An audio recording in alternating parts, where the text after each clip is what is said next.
நம்ம ஜெயிக்கிறோமா தோக்குறோமாங்கிறது முக்கியம் இல்லை நண்பா, கடைசி வரைக்கும் முயற்சி பண்ணமாங்கிறதா முக்கியம். இன்னும் சிம்பிளாக சொல்லணும்னா, தோத்தாலும் ஜெயிச்சாலும்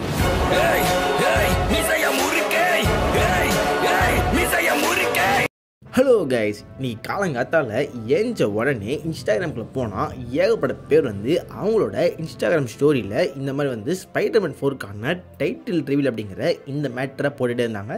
ஸ்டார்டிங்கில் பார்த்தீங்கன்னா அது நான் நம்பலை. ஏன்னா இன்றைக்கி டேட் ஏப்ரல் 1. வருஷம் இந்த டைமில் ஏதாச்சும் ஒரு தரவான அப்டேட்டை தர மாதிரியே பார்த்தீங்கன்னா நிறைய பேர் போடுவாங்க. பட் ஃபைனலாக பார்த்தீங்கன்னா ஏப்ரல் ஃபுல் அப்படின்னு சொல்லி ஏமாற்றி முடிச்சிடுவாங்க. ஸோ அதனால ஏமாற வேணாம் அப்படின்ட்டு எல்லாத்தையுமே ஸ்கிப் பண்ணிட்டே போனால் ஃபைனலாக பார்த்தீங்கன்னா மார்வெல் அவங்க அஃபிஷியல் பேஜ்லேருந்து இந்த ஒரு ஸ்பைடர்மேன் பிராண்ட் நியூ டே அப்படிங்கிற டைட்டில் போட்டு இதுதான் ஸ்பைடர்மேன் 4க்கான டைட்டில் அப்படிங்கிற அந்த மேட்டர் போட்டுருந்தாங்க. அதே பார்த்தீங்கன்னா ஷாக் ஆகிட்டேன். அதோடு சேர்த்து பியாண்ட் தி ஸ்பைடர்ஸ் படம் இருக்குல்ல, அந்த படத்துக்கான சில பல ஸ்டில்லையும் ரிலீஸ் பண்ணிவிட்டு இந்த படத்தோட ரிலீஸ் டேட்டை அஃபிஷியலாக கன்ஃபார்ம் பண்ணிட்டாங்க. இப்போதைக்கு இந்த ரெண்டு மேட்டருமே நீங்க பார்த்தலாம். நீங்கள் தலைக்கு புதுசாக இருந்தால் ஒரே சப்ஸ்கிரைப் போட்டுருங்க. சரி வாங்க இப்போ வீடியோக்குள்ளே போகலாம்.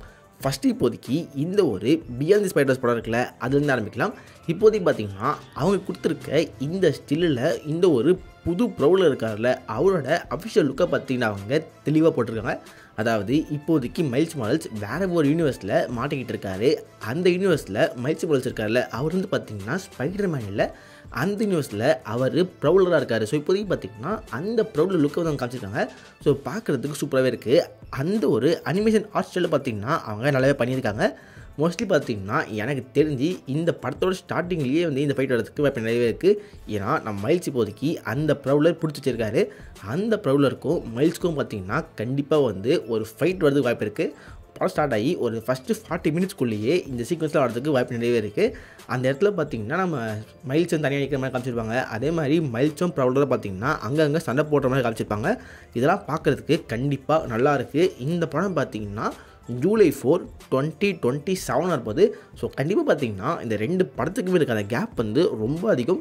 இவ்வளோ கேப் எடுத்ததுக்கு ஏற்ற மாதிரியே இந்த படத்தோட அனிமேஷன் குவாலிட்டியை கண்டிப்பாக தரமாக இருக்கும் அப்படிங்கிற அந்த ஒரு எதிர்பார்ப்பு எனக்கு இருக்குது. உங்களுக்கு இந்த 5 ஸ்டில்லை பார்த்து என்ன தோணுது அப்படிங்கிற அந்த மேட்டரை கீழே கமெண்ட்டில் போடுங்க. அதுக்கு நம்ம தலைவன் ஸ்பைடர்மேன் 4க்கு வந்தால் இப்போதைக்கு பார்த்திங்கன்னா இந்த படத்தோட டைட்டில் இந்த ஸ்பைடர்மேன் பிராண்ட் நியூ டே அப்படிங்கிற இந்த மேட்டரை கன்ஃபார்ம் பண்ணிட்டாங்க. இப்போதைக்கு பார்த்திங்கன்னா இந்த படம் ஜூலை 31, 2026 வரப்போகுதுன்னு சொல்லியிருக்காங்க. இதே மாதம் தான் ஆடிசி படம் வருதுன்னு நினைக்கிறேன். அப்படி மாதிரி இருந்துச்சுன்னா கண்டிப்பாக டாமலனுக்கு அவரோட 2 படத்தையுமே பார்த்திங்கன்னா ஒரு கிளாஷ் வர மாதிரி இருக்க போதுன்னு நினைக்கிறேன். ஸோ இப்போதைக்கு நம்ம அப்படியே இந்த படத்தோட பிளாட் எப்படி இருக்க போது அப்படிங்கிற இந்த மேட்டர் பார்க்கலாம். ஸ்டார்டிங்லேயே பார்த்திங்கன்னா இந்த ஒரு ஸ்பைடர்மேன் 4 இருக்குல்ல, இது காமிக்கில் பிராண்ட் நியூ டே அப்படிங்கிற ஒரு காமிக்கும் இருக்குது. ஸோ அந்த ஒரு காமிக்கை பேஸ் பண்ணி தான் இந்த படம் இருக்க போது அப்படிங்கிற அந்த மேட்டரை சொல்லியிருந்தாங்க. பட் இப்போதைக்கு பார்த்திங்கன்னா அதை பேஸ் பண்ணி வரப்போகிற அந்த படத்துக்கு அதே பேரை பார்த்திங்கன்னா அவங்க கன்ஃபார்ம் பண்ணியிருக்காங்க. ஸோ அதனால் பார்த்திங்கன்னா மோஸ்ட்லி அந்த காமியில் இருக்க நிறைய ஸ்டோரியை அப்படியே பார்த்திங்கன்னா இன்ஸ்பயர் பண்ணி ஒரு புது கதையை எழுதுவாங்க அப்படின்ட்டு எனக்கு தோணுது. ஆல்ரெடி பார்த்திங்கன்னா ஸ்பைடர்மேன் நோ வே ஹோம் படம் இருக்குல்ல, அந்த படமே பார்த்திங்கன்னா காமிக்கில் ஒன் மோர் டே அப்படிங்கிற அந்த ஒரு காமிக்கை இன்ஸ்பயர் பண்ணி தான் அந்த படம் வந்திருக்கும். அதில் பார்த்திங்கன்னா நம்ம பீட்டர் பார்க்கர் எம்ஜேலாம் கல்யாணம் பண்ணி ஒரு டிசைனான வாழ்க்கையை ஜாலியாக வாழ்ந்துட்டு இருந்திருப்பாங்க. அந்த இடத்துல பார்த்திங்கன்னா அவருக்கு நிறைய பிரச்சனைகள் கடைசியில் பார்த்திங்கன்னா அவரோட ஐடென்டிட்டியை மொத்தமாக பார்த்திங்கன்னா மறைக்கணும் அப்படிங்கிற அந்த காரணத்துக்காக அவர் மெஃபிஸ்டோ கூட ஒரு டீலிங் போட்டிருப்பார். அதனால பார்த்திங்கன்னா பல பேர் அவரை மறந்து போகாமல் இருக்கும். ஸோ இப்போதைக்கு இந்த ஒரு ஸ்பெல்லால் கண்டிப்பாக பார்த்திங்கன்னா நம்ம ஸ்பைடர்மேன் வாழ்க்கையில் அவர் நிறைய பிரச்சனையை ஃபேஸ் பண்ணுவார். அந்த மேட்டர்லாம் பார்த்திங்கன்னா அந்த காமிக்கில் அவங்க காமிச்சிருப்பாங்க. ஆல்ரெடி பார்த்திங்கன்னா எம்ஜேக்கும் பீட்டர் பார்க்கருக்கும் கல்யாணம் ஆயிருந்தாலும் இந்த ஒரு ஸ்பெல்லால் எம்ஜே பீட்டர் பார்க்கர் ஸ்பைடர்மேன் அப்படின்ட்டு எல்லாத்தையும் அவங்க மறந்து போயிருப்பாங்க. ஸோ ஸ்பைடர்மேன் பார்த்திங்கன்னா அவர் வாழ்க்கையே அவர் தனியாக வாழ்ந்துட்டு இருப்பார். அந்த இடத்துல பார்த்திங்கன்னா அவர் பார்த்திங்கன்னா மோஸ்ட்லி டிப்ரெஷனில் இருக்க மாதிரி. அதே தாண்டி பார்த்திங்கன்னா அவர் வழக்கம் போல் அவரோட ஃப்ரீலான்சர் வேலை, அதை பார்த்திங்கன்னா ஃபோட்டோகிராஃபராக வேலை பார்ப்பார்ல, அந்த வேலைக்கு போயிருப்பார். மோஸ்ட்லி பார்த்திங்கன்னா ஃபினான்ஷியலும் கஷ்டப்படுவார். அதே மாதிரி அவர் மனதளவும் பார்த்திங்கன்னா ரொம்பவே பிரச்சனையை ஃபேஸ் பண்ணுற மாதிரி அந்த இடத்துல காமிச்சிருப்பாங்க. ஸோ இப்போதைக்கு எம்சியூவில் இருக்க நம்ம டாம் ஹாலண்ட் ஸ்பைடர்மேனுமே ஆல்மோஸ்ட் இந்த சிச்சுவேஷனில் இருக்கார். இவருக்கும் பார்த்திங்கன்னா ஃபினான்ஷியலாக நிறைய பிரச்சனை இருக்கும். ஏன்னா அவர் போன படத்தில் காமிச்சிருப்பாங்க, அவர் வாடகை வீட்டில் இருப்பார். அவருக்குன்னு தனியாக பார்த்திங்கன்னா ஒரு வாழ்க்கையை வாழ்ந்துட்டுருக்காரு. அவருக்கு இப்போதைக்கு ஆட்மே இல்லை, யாருமே இல்லை. ஸோ மோஸ்ட்லி பார்த்திங்கன்னா அவரும் வந்து இந்த காமிக்கில் இருக்க அதே ஸ்டேட் தான் இருக்காங்க. அதனால பார்த்திங்கன்னா இந்த காமிக்கை அடாப்ட் பண்ணுறப்ப அது கண்டிப்பாக பக்காவாக இருக்கும் அப்படின்ட்டு எனக்கு தோணுது. அதே மாதிரி காமிக்கில் பார்த்திங்கன்னா இந்த இடத்துல மிஷல் காந்தல்ஸ் அப்படிங்கிற இன்னொரு புது கேரக்டர் காமிச்சிருப்பாங்க. இந்த கேரக்டர் லைட்டாக பார்த்திங்கன்னா நம்ம பீட்டர் பார்க்கறதுக்கு ஒரு லவ் இன்ட்ரெஸ்ட்டாக இருக்கிற மாதிரி இருக்கும்.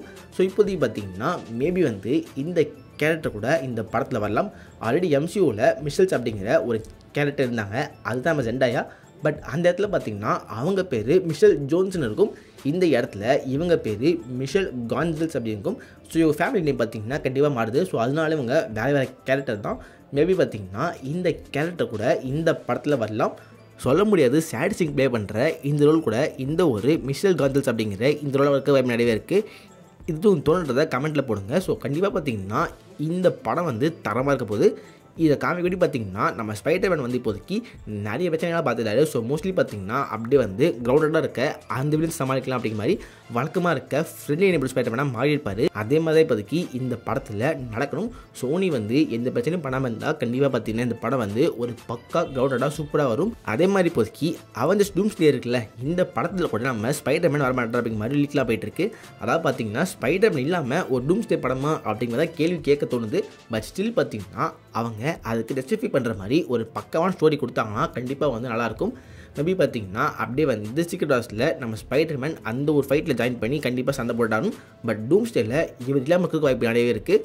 மேபி பார்த்திங்கன்னா டூம்ஸ்டே நடக்கிற அதே சமயத்தில் அப்படியே பார்த்திங்கன்னா பேரலாக இந்த ஸ்டோரி நடக்கலாம். அப்படி பண்ணாங்கன்னா மேபி நம்ம டூம்ஸ்டேயில் ஸ்பைடர்மேன் ஏன் வரல அப்படின்னு சொல்கிறதுக்கு ஒரு ரீசனை இந்த படத்தில் கொடுக்க முடியும். ஸோ என்ன பண்ணுறாங்க அப்படிங்கிற இந்த மேட்டரை வெயிட் பண்ணி பார்க்கலாம். கண்டிப்பாக பார்த்திங்கன்னா அடுத்த வருஷம் வந்து இந்த நாளுக்கு செம்மையாக காத்துட்ருக்கேன். எத்தனை பேர் இந்த படத்தை வெயிட் பண்ணுறீங்க அப்படிங்கிற மேட்டர் கமெண்ட்டில் போடுங்க. இந்த வீடியோவில் தான் செலக்ட் பண்ணுங்கள், உங்கள் ஃப்ரெண்ட்ஸாக ஷேர் பண்ணுங்கள், நம்ம சேனலை சப்ஸ்கிரைப் பண்ணுங்கள். Okay, good bye. Yeah.